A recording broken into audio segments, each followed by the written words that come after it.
Salam sejahtera, anda bersama saya Nala Huda dalam Pantau Kerajaan Baharu. Sebelum kita ke perbincangan untuk jam ini, kita mulakan dengan beberapa perkembangan dan laporan.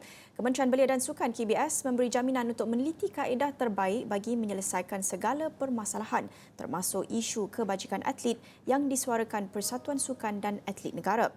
Kementerian itu berkata pihaknya mengambil kira semua maklum balas yang diterima dalam sesi dialog awam yang diadakan baru-baru ini. Menurut kenyataan itu, KBS akan mengadakan pertemuan dengan agensi berkaitan bagi melaksanakan cadangan tersebut pada masa hadapan. Antara isu yang dibangkitkan dalam sesi tersebut adalah mengenai kebajikan atlet, khususnya selepas bersara dan selepas kecederaan.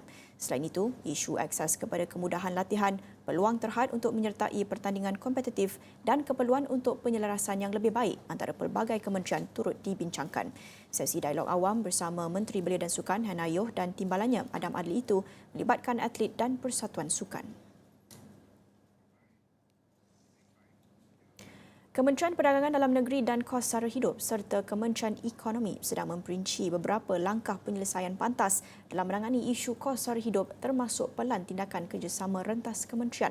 Kedua-dua kementerian itu bersetuju mewujudkan sekretariat bersama yang akan menjadi platform di peringkat pegawai untuk membincangkan peranan pelbagai agensi dalam menangani kos sara hidup.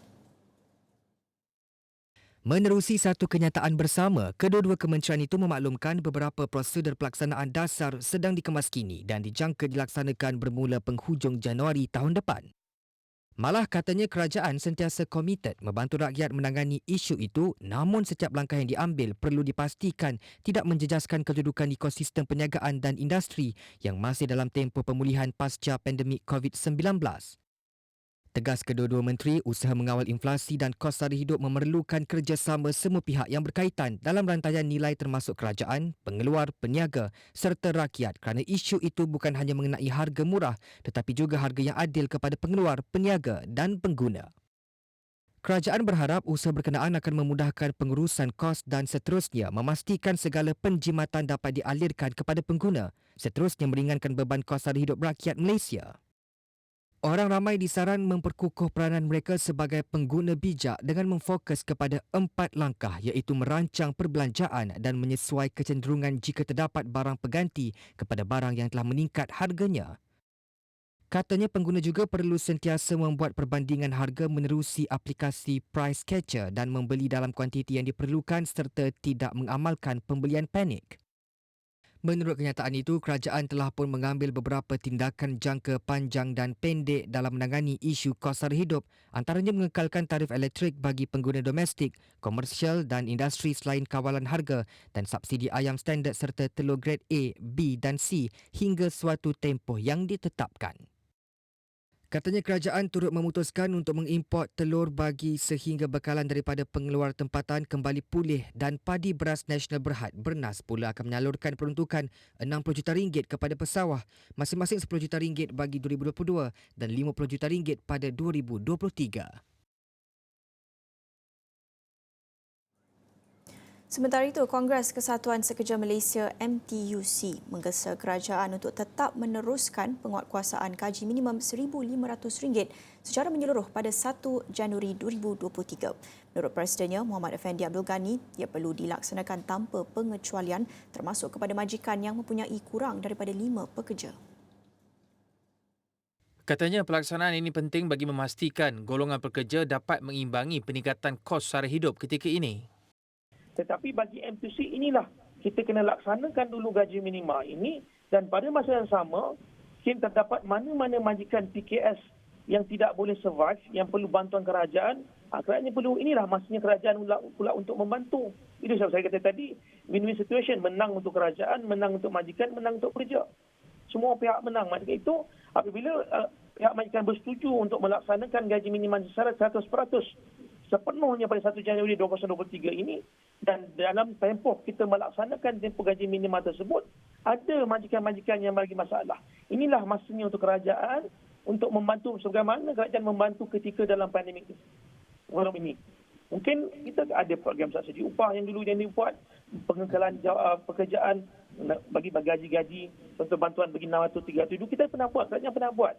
Jadi mungkin banyak inisiatif lagi yang kerajaan boleh buat, terutama kepada PKS ni lah. Dari pengecualian cukai ke bantuan untuk bantuan perniagaan. Ini sebenarnya perkara yang boleh dibincangkan, boleh dipalusi. Pada Selasa, kerajaan memutuskan untuk menangguhkan penguatkuasaan gaji minimum RM1,500 membabitkan majikan yang mempunyai kurang daripada 5 pekerja sehingga 1 Julai 2023. Menteri Sumber Manusia V. Sivakumar berkata, majikan dalam kategori berkenaan diberikan penangguhan selama 6 bulan terhadap penguatkuasaan gaji minimum itu berbanding tarikh 1 Januari 2023 yang ditetapkan sebelum ini. Katanya keputusan itu dibuat kerajaan selepas mengambil kira soal kesediaan majikan dalam kategori berkenaan bagi menguatkuasakan gaji minimum baharu kepada pekerja mereka.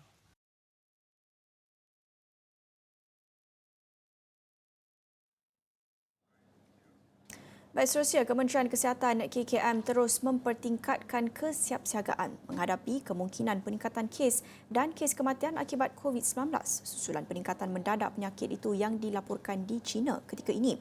Ketua Pengarah Kesihatan Tan Sri Dr. Nur Hisham Abdullah dalam satu kenyataan semalam berkata, antara langkah yang akan diambil ialah meningkatkan peratusan individu yang layak menerima vaksin dos penggalak bagi mengurangkan penularan jangkitan dan juga kes kematian. Peningkatan penyakit berkenaan sebelum ini dinyatakan pada sidang media oleh Pertubuhan Kesihatan Sedunia WHO pada 21 Disember lepas.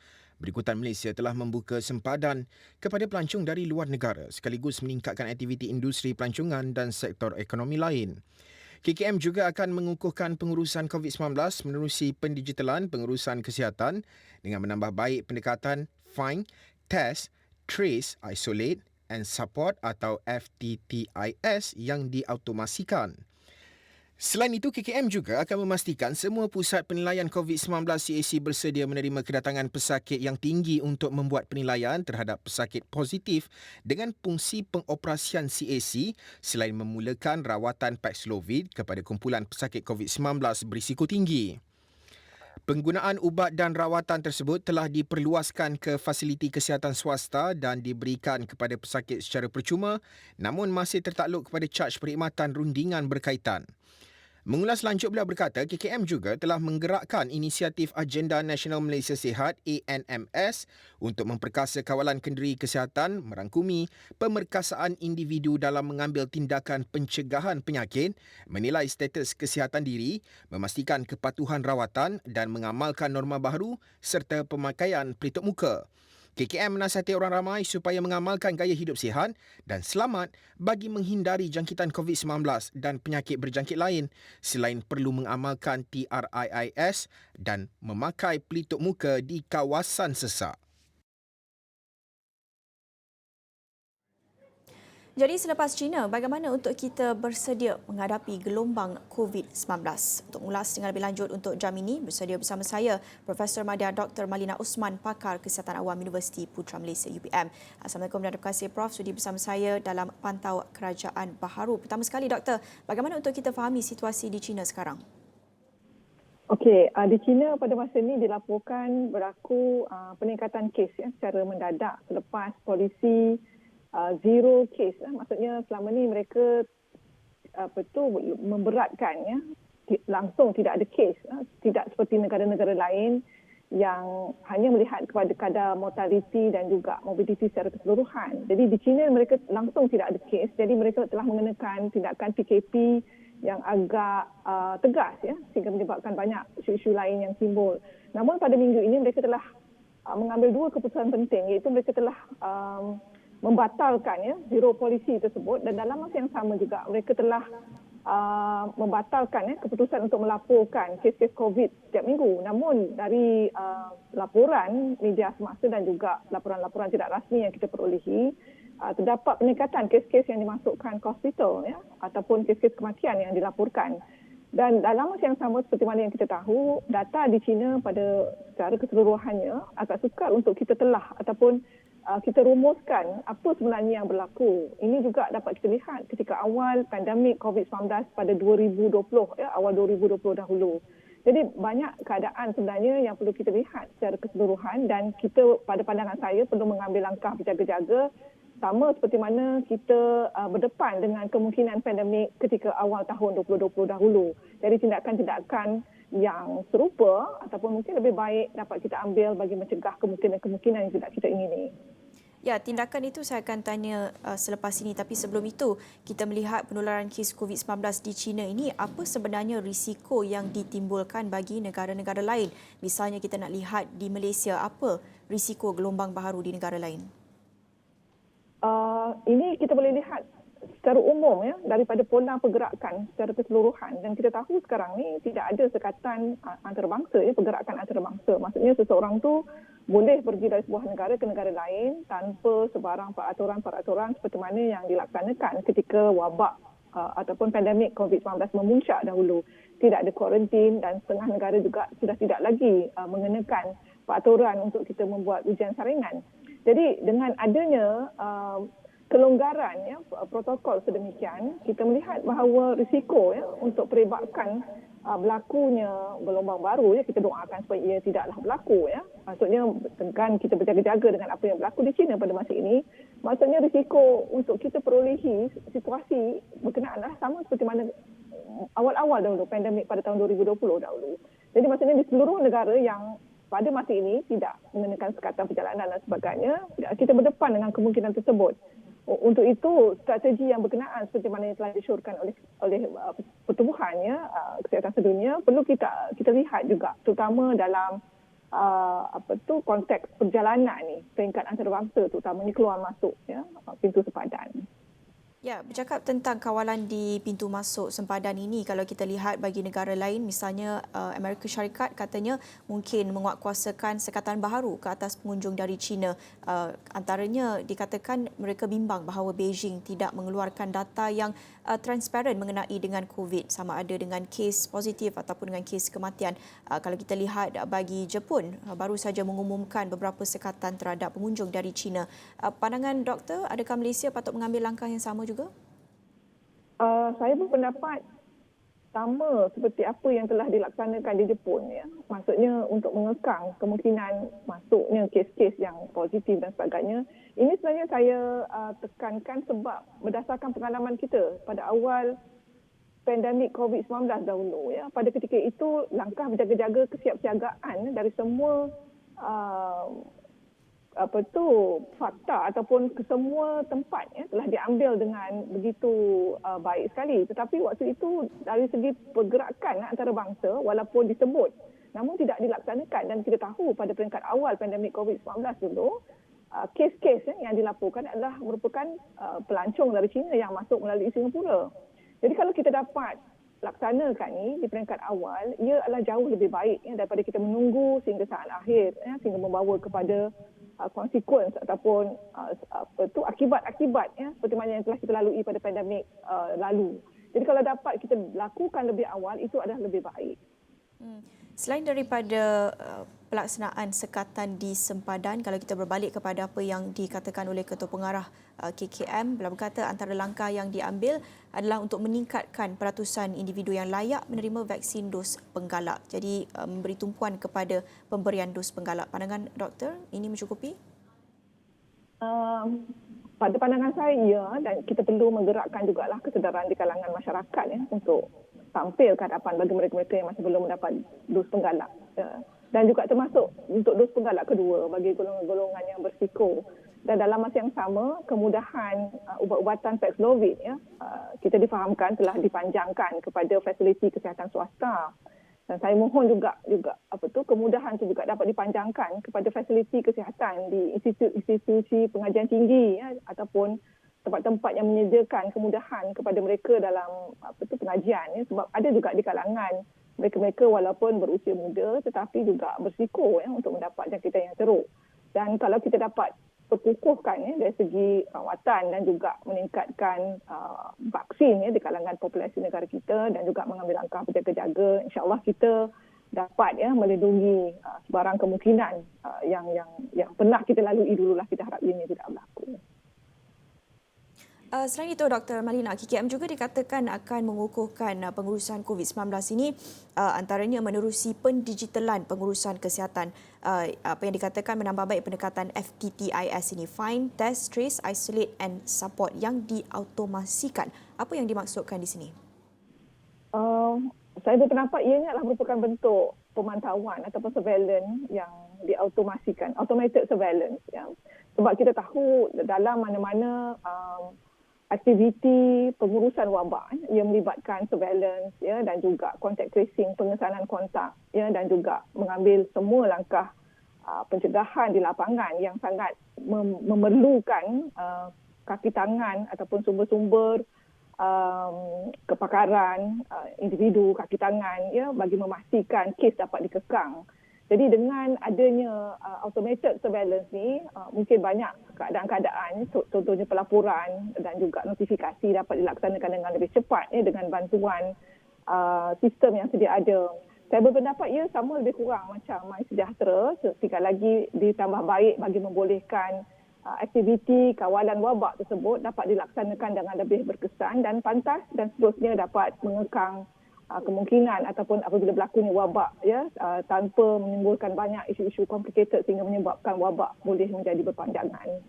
Kalau kita bercakap tentang mengekang penularan COVID-19 ini, kalau saya ingat Dr. Malina dari dulu lagi suka untuk pesan bukan sahaja inisiatif dari kerajaan, daripada sistem kesihatan, tetapi daripada tahap individu, tahap masyarakat itu sendiri untuk mereka melaksanakan kawalan kendiri. Pada masa yang sama, KKM juga ada berkata pihaknya telah pun menggerakkan inisiatif Agenda Nasional Malaysia Sihat ataupun ANMS. Ini dikatakan untuk memperkasakan kawalan kendiri kesihatan supaya individu dapat mengambil tindakan pencegahan penyakit dan juga menilai status kesihatan diri sendiri. Pandangan doktor, adakah rakyat kini lebih bersedia untuk melaksanakan kawalan kendiri? Kita tahu kita sudah pun lebih 2 tahun berdepan dengan pandemik COVID-19. Jadi sekarang, adakah masyarakat lebih bersedia? Pada pandangan saya, dapatan daripada kajian ataupun penyelidikan yang pernah kita lalui, apa yang kita lihat ialah tahap kesedaran itu berbeza-beza mengikut latar belakang sosioekonomi dan juga pendidikan. Namun secara keseluruhan daripada apa yang telah kita lalui dalam tempoh pandemik lebih 2 tahun ini memberikan kita kesedaran bahawa penyakit berjangkit walaupun ia merupakan aspek yang selalu dibincangkan secara terasing, namun apabila ianya berlaku, ia sangat berkait rapat komplikasi dengan penyakit-penyakit tidak berjangkit seperti kencing manis, darah tinggi, kanser dan sebagainya. Jadi adalah penting bagi setiap individu mengambil berat tentang kesihatan diri masing-masing. Maksud saya, bukanlah sahaja kita melihat kepada aspek tentang jangkitan COVID-19 ini sahaja, mengambil vaksin sahaja dan sebagainya, tetapi juga melihat pada aspek kesihatan individu secara keseluruhan. Setiap individu perlu mengambil inisiatif bagi menjalani kehidupan gaya hidup yang sihat bagi mereka yang sudah mencapai usia tertentu ataupun mempunyai risiko latar belakang keluarga yang mempunyai penyakit darah tinggi, kencing manis dan sebagainya, perlu melalui ujian saringan, dapatkan rawatan, dapatkan nasihat bagaimana untuk mencegah untuk menjadi mendapat kegemukan yang melampau dan sebagainya. Sebab kita lihat bahawa faktor-faktor sedemikian merupakan faktor-faktor yang sangat berkait rapat dengan kematian-kematian yang berlaku di kalangan mereka yang mendapat jangkitan COVID-19. Dan inilah kumpulan yang dilihat sebagai berisiko apabila mendapat jangkitan penyakit berjangkit dan seterusnya memerlukan rawatan yang lebih intensif seandainya berlaku. Jadi sehubungan dengan itu, inisiatif yang kerajaan telah laksanakan ini perlu dimanfaatkan bagi membolehkan kita semua dapat melalui satu keadaan yang mana setiap individu dapat membuat keputusan terbaik bagi memastikan mereka mencapai tahap kesejahteraan dan kesihatan yang diharapkan. Dan kita tahu pola kesihatan, pola cara hidup hari ini sangat berbeza berbanding 20-30 tahun lalu. Kita ada makanan yang available 24 jam dengan khidmat yang boleh sampai kepada kita dengan makanan kaya karbohidrat dan sebagainya. Jadi keadaan ini menyebabkan banyak pola-pola sedemikian mencetuskan onset ataupun berlakunya penyakit tidak berjangkit seperti kencing manis dan darah tinggi lebih muda berbanding apa yang telah kita rekodkan sebelum ini. Jadi tanggungjawab kita semua untuk mengingatkan antara satu sama lain, walaupun fokus penyakit bukan berjangkit ini nampak seperti tidak relevan bila kita bercakap tentang COVID, tetapi ia sangat berkait rapat terutama apabila kita bercakap tentang mobility dan juga komplikasi yang berkaitan dengan COVID itu sendiri dan juga long COVID. Itu tahap kesediaan masyarakat dan individu, tapi bagaimana pula untuk sektor kesihatan? Adakah petugas kesihatan ward-ward sudah pun bersedia untuk menerima jumlah pesakit yang tinggi sekiranya kita berdepan dengan gelombang baharu COVID-19? Itu kita akan bincangkan selepas ini. Banyak lagi yang akan kami bawakan dalam diskusi ini bersama dengan Prof. Malina, tapi kita akan berjarak seketika. Jangan ke mana-mana, kita akan kembali selepas ini.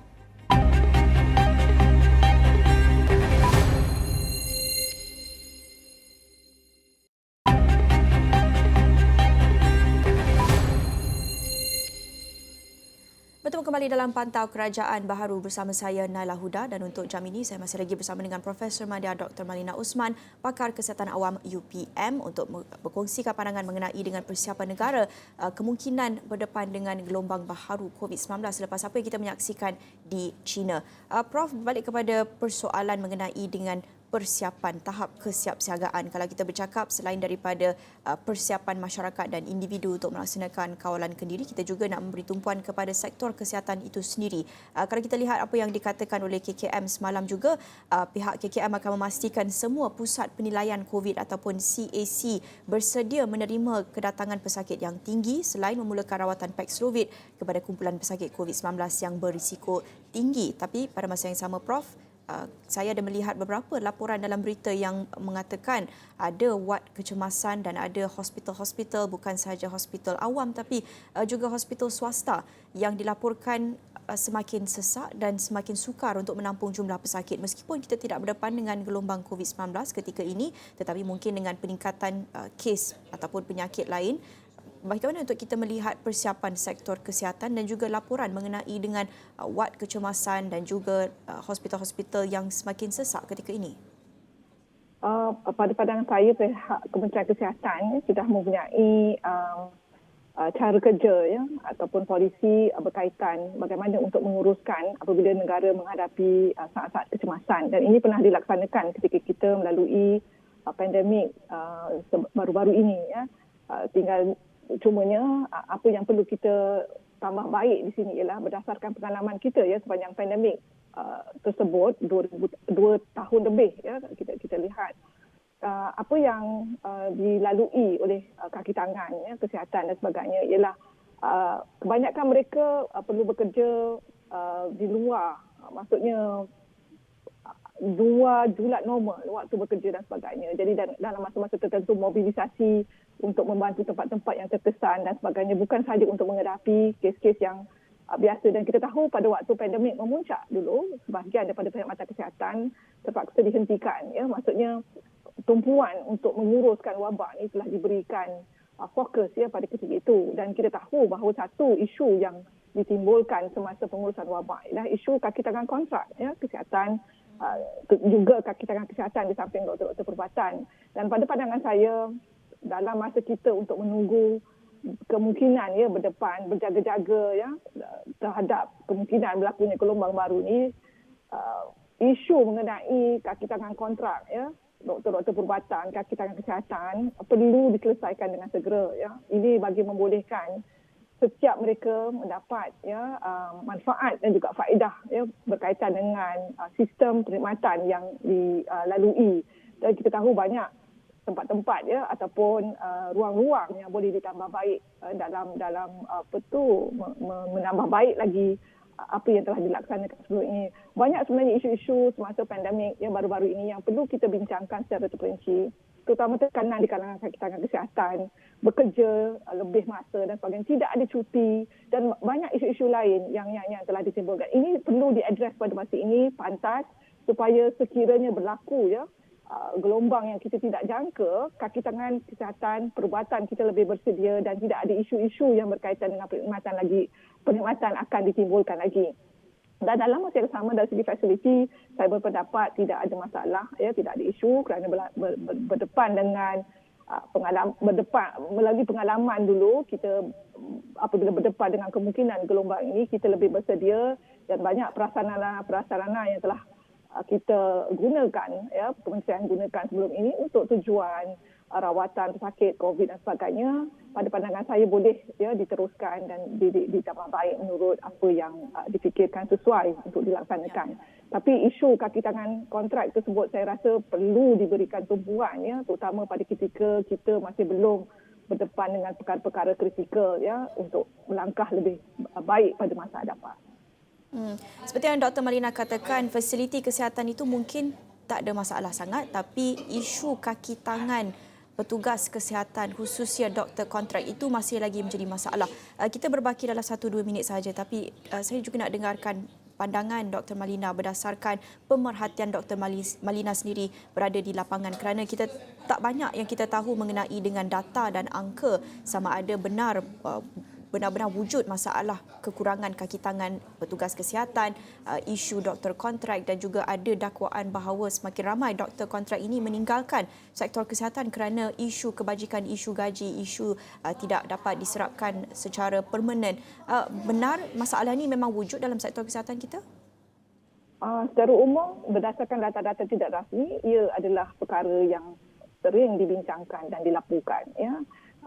Kita tidak ada kajian yang dapat menunjukkan perkara-perkara tersebut berapa banyak jumlahnya, tetapi saban waktu memang kita akan terima isu-isu yang berkaitan mereka yang meninggalkan perkhidmatan ya, ataupun tidak mampu meneruskan disebabkan oleh tekanan-tekanan ataupun kurang motivasi disebabkan tidak banyak ya perkara-perkara yang ditawarkan ya dalam sistem perkhidmatan kesihatan kita.